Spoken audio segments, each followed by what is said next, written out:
Bom dia a todos, bom dia a todas, bom dia para você que nos assiste pela Pop TV em Sobradinho e Porto Alegre ou nos escuta pela Cultural FM em Santa Catarina e no Rio Grande do Sul. Sejam todos muito bem-vindos e bem-vindas a mais um ICL Mercado Investimentos. Hoje, quarta-feira, dia de uma agenda mais esvaziada aqui no Brasil, mas a gente tem um assunto super importante, um tema que voltou para o radar com as declarações de Hugo Motta ontem, o 6x1. A gente vai te falar o que te contam sobre o 6x1 e o que normalmente não te contam sobre o fim da jornada 6x1 e dessa jornada mais longa de trabalho de 44 horas semanais. Então hoje o programa provavelmente vai ser tomado por isso, mas não por esse motivo. A gente não vai falar da agenda ou do fechamento de ontem, que foi de leve ajuste, e daqui a pouquinho eu conto para vocês. Então, como a gente tem bastante coisa para mostrar, um raio-x da escala 6x1, para vocês terem inclusive argumentos quando vocês ouvirem: ah, mas vai sair do Brasil, vai aumentar o desemprego, o PIB vai cair. Será que tudo isso vai acontecer? Ou será que são choques muito parecidos com alguns que o Brasil já viveu, absorveu e continuou muito bem, obrigado? Então eu vou contar para vocês todos esses aspectos que vieram inclusive de um estudo do Instituto de Pesquisa Econômica Aplicada, o IPEA. Então já vamos passar pela agenda, porque a gente já fica por dentro do que tem hoje no radar. Hoje, inclusive, na agenda não tá, mas Galípolo fala hoje de manhã, estava falando até agora há pouquinho, amanhã a gente traz os destaques dessa fala, mas tem outros assuntos importantes hoje que ficam em foco. Então já vamos colocar aqui para vocês acompanharem, porque às 7h20 da manhã, dirigente do Banco Central Europeu, Piero Cipollone, participou de uma conferência em Frankfurt. Às 9 horas aqui no Brasil saiu o IPP, o Índice de Preços ao Produtor de dezembro. Lá nos Estados Unidos, hoje foi dia de payroll. Eu sei que toda vez que eu falo de payroll aqui, a nossa quinta série da audiência aparece. Mas hoje foi dia de relatório de empregos lá nos Estados Unidos, que trouxe o relatório de fato, a taxa de desemprego e o salário médio por hora. E aí vocês podem falar, né, quem estava mais atento aqui ao programa, mas Débora, na sexta-feira já não teve payroll, já não teve relatório de empregos nos Estados Unidos?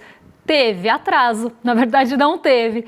Teve atraso na divulgação e o dado ficou aí em suspenso e saiu hoje, dia 11 de fevereiro, um dado muito importante, dado que é levado em consideração, inclusive já está movimentando os mercados, já tem aí alta das treasuries nessa manhã refletindo os dados do payroll, e eles têm uma possibilidade, eles têm a capacidade, o poder de mexer tanto com os juros de forma global, como com o ambiente de bolsa, com o ambiente de renda variável. Eles mexem muito, esses dados mexem muito com o apetite pelo risco.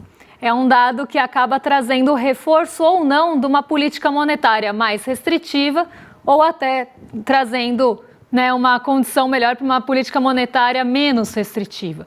Então é um dado muito levado em consideração, muito importante, e por isso ganha destaque na agenda.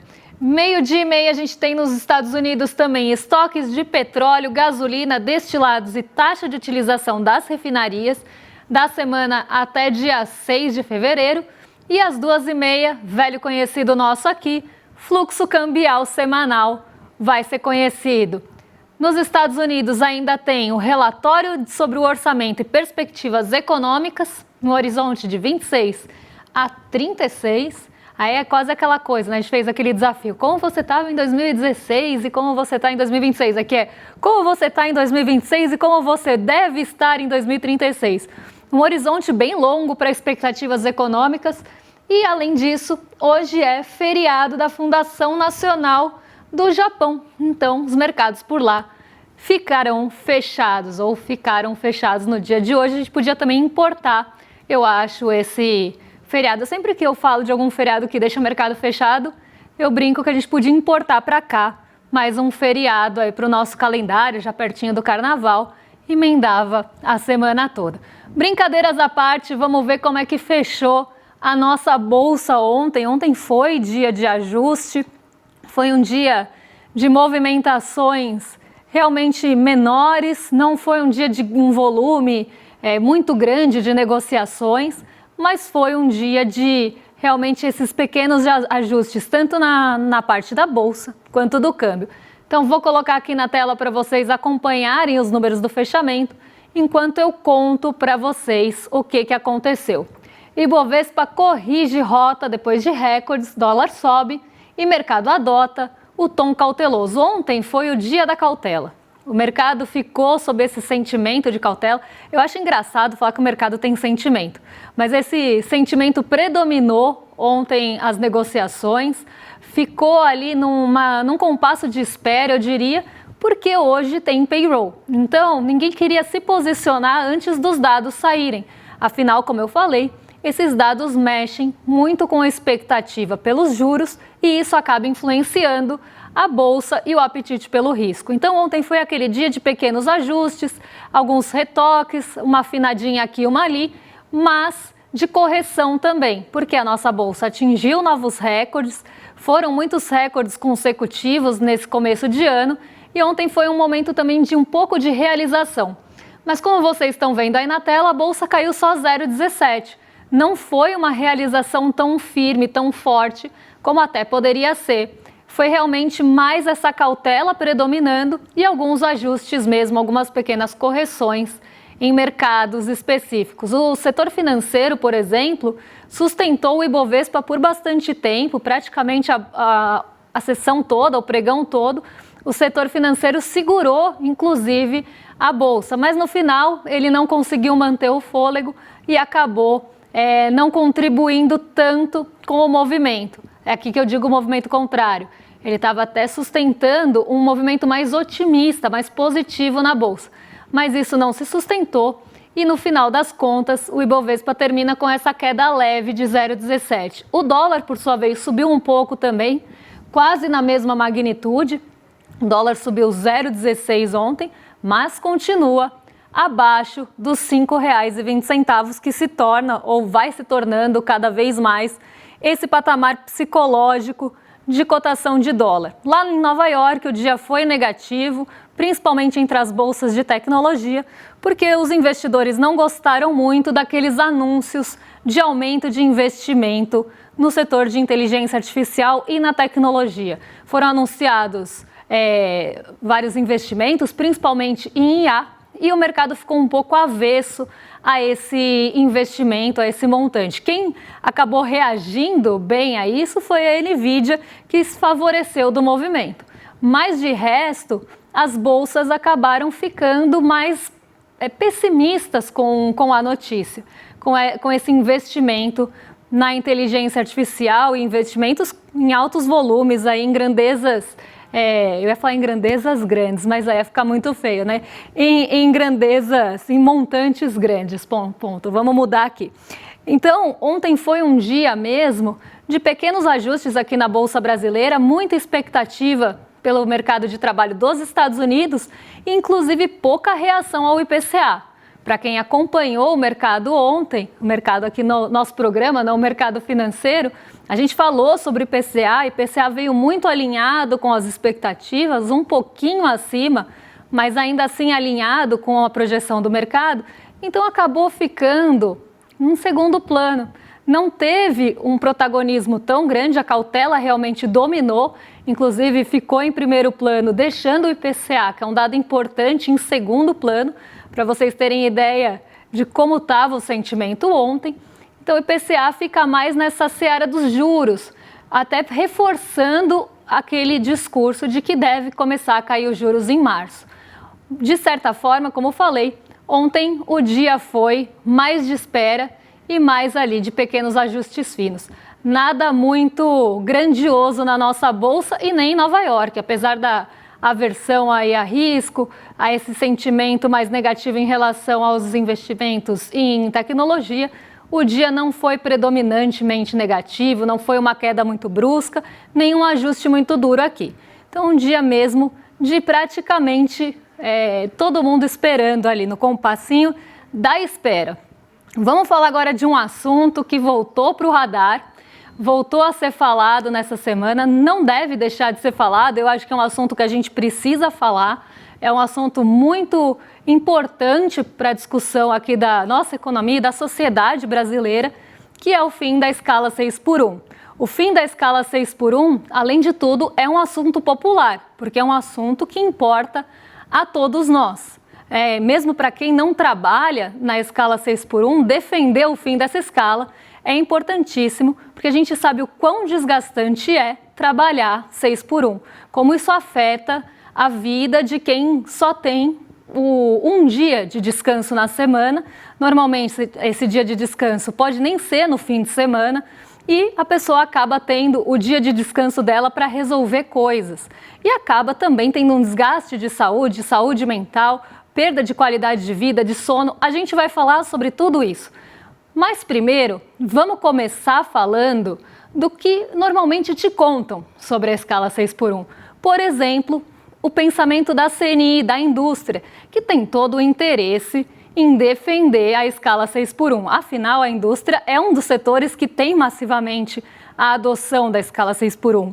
Outro setor que normalmente conhecido por isso é o varejo, o comércio. Quem trabalha no comércio, ainda que não trabalhe ali na linha de frente, não trabalhe nas lojas, vai trabalhar 6x1 também. Eu tive passagem no varejo, eu passei lá nos primórdios, eu passei no varejo supermercadista e eu trabalhava, por exemplo, 6x1 mesmo ficando em estudos financeiros, porque vale para todo mundo do setor, vale para a categoria. Eu não trabalhava de sábado, mas eu compensava todos os dias ali. Então, setores muito conhecidos por terem a escala 6x1 adotadas, eles estão falando mal da escala 6x1. Estão falando que vai perder produtividade, que vai perder capacidade ali de investimento, que o PIB vai cair, só coisas negativas. E aí a gente já começa com aquele monte de historinha que a gente escuta por aí. Vai sair recurso do Brasil, vai todo mundo fugir do Brasil como se o mercado consumidor aqui, como se a nossa demanda aqui não valesse de nada. Então vai sair do Brasil, as coisas vão fechar, vai todo mundo quebrar. Começa esse quase alarmismo econômico, e como as pessoas às vezes não têm o conhecimento do outro lado, como é que pode se compensar isso? O papel hoje do nosso programa aqui é trazer esses argumentos que normalmente chegam a vocês e a gente vai tentar desmontar, principalmente com o estudo do IPEA. Mas vamos começar vendo aqui o que fala a CNI em relação ao fim da escala 6x1, num pânico, criando pânico ou priando cânico. Vamos lá. O que diz a 6x1? Em relação à economia, a PEC teria altíssimo custo, na casa de centenas de bilhões para o Brasil, e poderia gerar desemprego, baixa competitividade, e nesse sentido a estimativa da CNI aponta um impacto de aumento de gastos com empregados na economia brasileira acima de 20,7%. Aí ele começa a mostrar esses impactos para a gente. Quais são eles? Aumento de custo para o setor produtivo, estimado em 178 bilhões só na indústria, segundo a CNI, que tem interesse em defender a 6x1, equivalente a 25,1% de aumento no custo com empregados formais. Redução na produção, perda de competitividade e retração do PIB, dificuldade de adaptação para micro e pequenas empresas que não dispõem de recursos ou estrutura para ampliar a equipe e pressão sobre salários sem ganho de produtividade. Então, para a CNI, se as pessoas não trabalharem 6x1, não tem ganho de produtividade. O que a gente sabe que não é verdade. Mas vamos lá, elevando inflação e informalidade. Então vai entrar naquela história que vai, se você aumentar se você diminuir a jornada e mantiver o salário, se isso acontecer, isso vai fazer com que a gente tenha o quê? Inflação. É a primeira coisa que vão gritar para vocês, é que vai ter inflação, perda de produtividade e informalidade, que o PIB vai cair e tudo vai ser uma desgraça, que todo mundo vai quebrar no final das contas e que isso vai causar uma espiral negativa na economia brasileira. Isso é o que fala a CNI. Mas o IPEA, hoje de manhã, lançou um estudo mostrando justamente o contrário. E até tem algumas pessoas defendendo aí, alguns deputados, inclusive, falando sobre isso, que você pode terminar com o 6x1, então você acaba com o 6x1, mas você mantém a jornada de 44 horas, trabalhando mais horas por dia. O que não é a proposta. A proposta não é essa. A proposta é que se reduza a jornada de trabalho. O fim da escala 6x1 não é o dia de descanso, como eu falei, que trabalham as pessoas do varejo ou da indústria, que não estão ali na linha de produção, que não estão à frente, né, das lojas, por exemplo, que compensam o sábado com 10 horas diárias. Não é isso que está sendo proposto. O que está sendo proposto é redução da jornada de trabalho para proporcionar uma melhor qualidade de vida para quem trabalha nessa escala exaustiva. Vamos ver quais são os argumentos do IPEA, então. Vamos entender o que o IPEA está trazendo para a gente. Mas primeiro, vamos entender quem são as pessoas que trabalham no 6x1. A gente trouxe um raio-x dos trabalhadores 6x1 e como estão essas condições, até muitas vezes comparadas com quem trabalha 40 horas semanais. Então vamos começar aqui com o nosso primeiro gráfico, que são os vínculos com carteira assinada por gênero. E aqui a gente está falando de pessoas que, entre os homens ou entre as mulheres, qual é o vínculo de carteira e quantas horas trabalham e qual é o percentual dentro dessas horas. Então, entre os homens, 84,6% dos homens trabalha 41 horas ou mais. 8% trabalham até 39 e 7,4% trabalha até 40 horas. Isso considerando os vínculos com carteira. Entre as mulheres, 72,9% das mulheres trabalha mais de 41 horas, até 39, 16 e 40 horas semanais, 10,5%.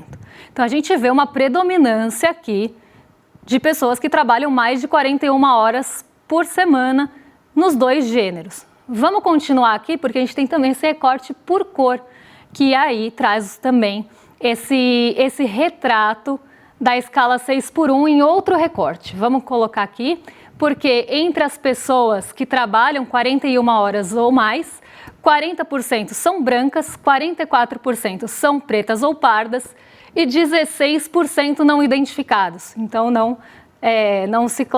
hora de responder às pesquisas demográficas e tudo mais, estão como não identificados na pesquisa. Tá? Isso é só uma análise feita por meio da RAIS, tá? Que foi feita pelo IPEA por meio da RAIS. Mas não para por aí, a gente tem outros dados para trazer para vocês. Aqui é mais um raio-x para vocês entenderem como que a demografia de quem trabalha no 6x1 e quando a gente olha aqui no Brasil, é a maioria, tá? Daqui a pouco a gente vai ver esses números. Vamos ver o painel de redução aqui, ó. A gente fez alguns painéis para vocês acompanharem comigo esses argumentos em relação à redução da escala 6x1 e os impactos que ele teria, essa redução teria, na verdade, na economia brasileira e no nosso Brasilzão. Então já vamos colocar aqui na tela, porque primeiro o que significa a redução de jornada de trabalho? O estudo do IPEA mostra que limitar a carga horária equivale a aumentar o custo da hora. Por quê? Porque se você tem o mesmo salário, você não reduz o salário e a pessoa trabalha menos horas, a hora fica mais cara. E aí a empresa pode reagir a isso de pelo menos 3 formas aqui. Reduzir a produção, buscar a produtividade, que é o que o CNI está falando que não dá, com organização, tecnologia e processos, ou podem contratar mais pessoas para cobrir as horas que deixaram de existir. Então a gente sabe que a desculpa vai ser a gente vai ter que reduzir a produção porque não tem jeito. Só que existe a forma de buscar a produtividade. Existe, inclusive, você poder contratar mais gente. E aí fala, mas aí vai custar muito caro, vou ter que contratar um funcionário a mais. Ora, se você não consegue abrir mão de uma parte do seu lucro para contratar alguns funcionários a mais, pelo amor de Deus, né? Mas vamos continuar aqui, porque a gente também tem os custos que isso trariam. E será que ele é tão custoso assim como estava falando a CNI? Vamos ver aqui. Quanto isso aumenta de custo? O IPEA estima que no cenário de 40 horas semanais, a redução equivaleria ao custo médio do trabalho seletista em 7,84%. Então, teria um aumento do custo do trabalho em 7,84%. Já não é o que estava sendo falado ali. Mas quando olhamos o custo total dos setores, ele tende a ser menor do que em outros lugares. Na indústria, por exemplo, e no comércio, que adotam massivamente a escala 6x1, e aí a gente está falando de grandes empresas, o impacto estimado seria inferior a 1% do custo operacional total. Então, aqueles custos todos muito, talvez, superestimados e até com números que chamam a atenção, porque quando você traz um número estatístico, você pode pensar em várias formas de apresentar. Se você apresenta de uma forma que põe bilhão, que põe 25%, parece que é uma grandeza maior, né? Parece que é muito grande. E aí você vai ver que é 1% do custo operacional total, já considerando alguns fatores que a gente vai falar aqui. Serviços intensivos em mão de obra, então vigilância, limpeza, que são realmente mais intensivos, não são tão automatizados, tendem a sentir um pouco mais o impacto, que seria aproximadamente 6,6% no setor de vigilância e segurança. Isso citado no estudo do IPEA. Então, ainda assim, tem um pouco mais de impacto, mas ainda assim não é uma coisa tão exorbitante quanto se fala.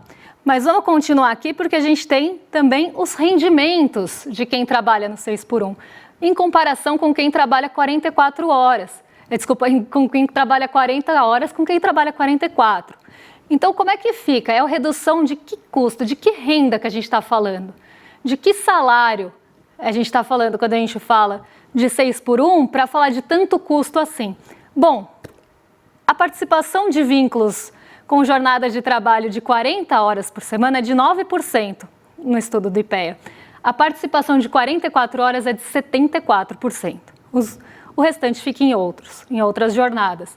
Então aqui a gente vê que a maior parte do brasileiro trabalha assim, segundo a RAIS, segundo o IPEA, em 44 horas semanais, com remuneração 57% menor do que quem trabalha 40 horas. Então é um sistema exploratório da mão de obra e com baixa remuneração. Essas pessoas não só trabalham muito, como ganham muito menos, na média, de quem trabalha 40 horas semanais, que é 6.211. A média ali fica em torno de 2 salários mínimos. Quando a gente pega a maior parte, fica em 2 salários mínimos. Aí tem alguns salários que acabam puxando a média para cima.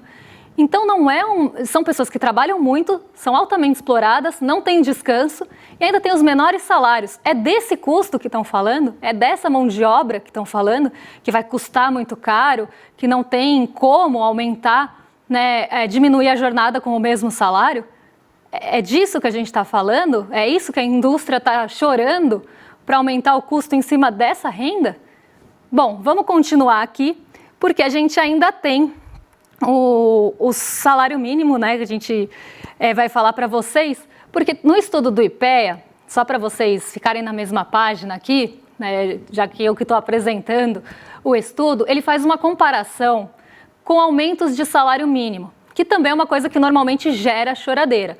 Inclusive, uma das agendas mais conservadoras aí, principalmente da direita e da extrema-direita, é desvincular o salário mínimo, desvincular os benefícios, desvincular os rendimentos do salário mínimo, não ter mais essa vinculação de que se aumenta o salário mínimo, aumenta ali de forma real, inclusive tem Armínios Fraga, Loyolas da vida, que acabam defendendo que se congele salário mínimo, que não tenha ganho real do salário mínimo.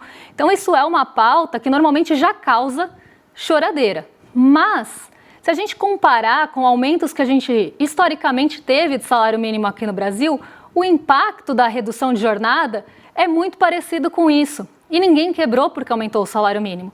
Então vamos ver aqui essa tabela, aqui já explicando para vocês. Eu acho que a gente tem um painelzinho só para explicar isso que eu acabei de falar, que a comparação aponta que o país já passou por aumentos no custo de trabalho vindos do salário mínimo e ninguém morreu, ninguém quebrou por causa disso.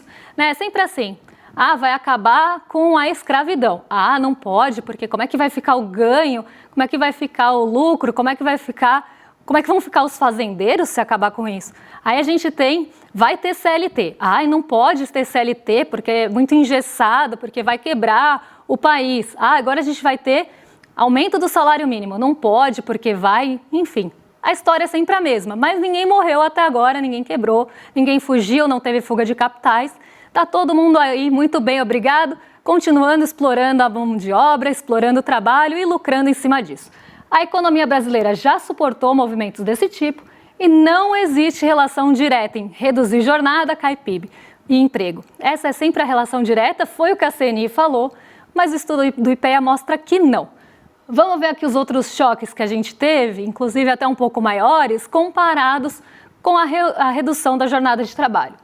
Vou colocar aqui na tela para vocês, porque reduzir a jornada para 40 horas teria aumento do custo médio do trabalho seletista em 7,8, considerando as diferenças entre os setores que a gente viu que existem. Então, na média, seria 7,8. Salário mínimo com ganho real em abril de 2001, 12. Salário mínimo com ganho real em abril de 2006, 13. 7,60 em janeiro de 12. 5,60 em janeiro de 2024. Ou seja, os choques são muito parecidos. Mas existe uma resistência muito grande porque não querem contratar mais pessoas. Não querem que aquele trabalhador tenha uma jornada menor com o mesmo salário. Querem explorar a mão de obra de forma exaustiva. É isso que está sendo defendido na escala 6x1. Mas um outro argumento que se tem é em relação à produtividade. E a gente trouxe também alguns aspectos para mostrar para vocês que nem sempre a produtividade é só o que se fala. Vamos colocar aqui, então, para o pessoal de casa acompanhar, já desmontando o outro argumento aqui, menos horas não significa menos entrega. Por quê? A nota do IPEA destaca que tratar a redução da jornada de trabalho como queda automática do PIB, que é o que eles falaram, que eu mostrei ali, é uma leitura mecânica, como se estivesse reduzindo horas totais, você já cai a produção automaticamente. Isso nem é consenso na discussão econômica. Do ponto de vista das empresas, a reação ao aumento do custo não precisa ser cortar a produção.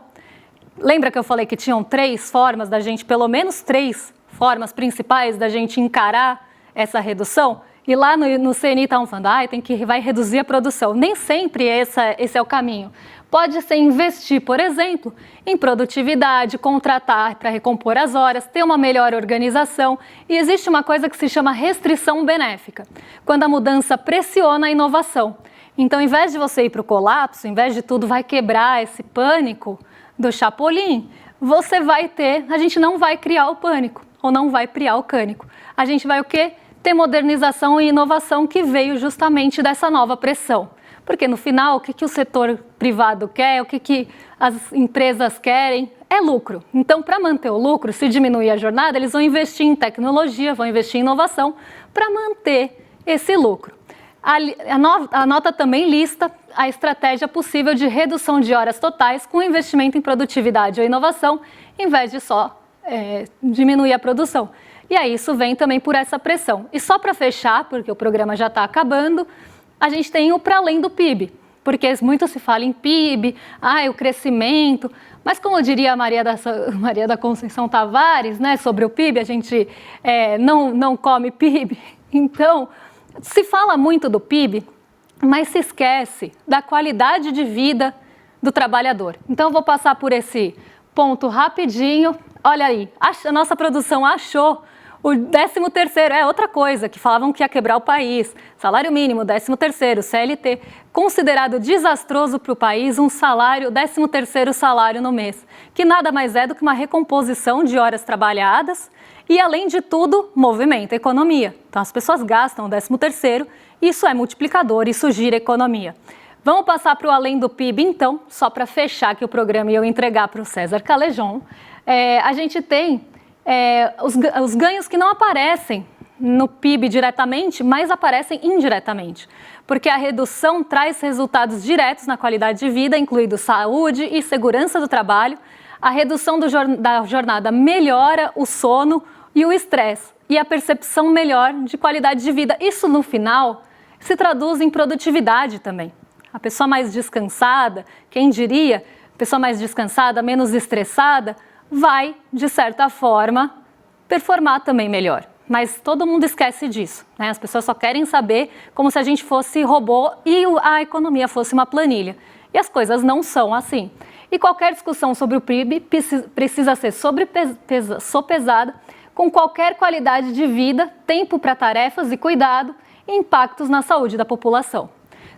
Isso vai trazer, inclusive, produtividade e a redução de alguns danos que a escala 6x1 traz e uma melhor qualidade de vida para quem trabalha na escala 6x1.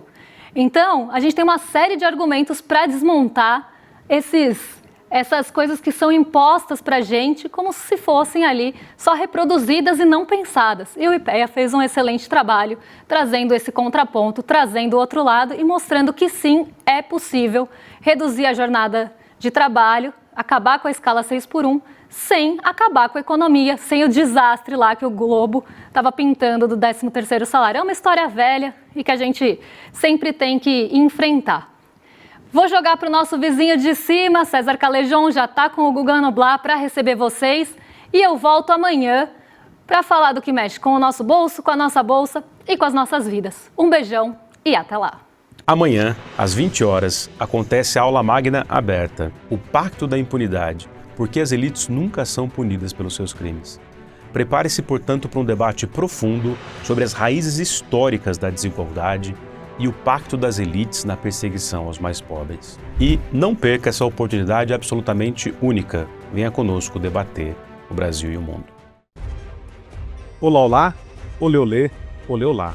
Eu sou o Lindener Pareto, historiador, e tenho um convite especial para vocês para acompanharem o Provocação Histórica aqui nos canais do Instituto Conhecimento Liberta. Toda quarta-feira, às 7h, logo após o ICL Notícias segunda edição, convidados e convidadas que ajudam a gente a pensar o passado, a criticar o presente e a projetar alternativas de futuro para um Brasil diferente, para um mundo diferente. E se no cotidiano dificílimo do trabalho você perdeu o episódio inédito, não se preocupe, você pode assistir também toda quinta-feira a reprise, logo após o Rolê ICL, ao 12h30. Venha para o Provocação Histórica.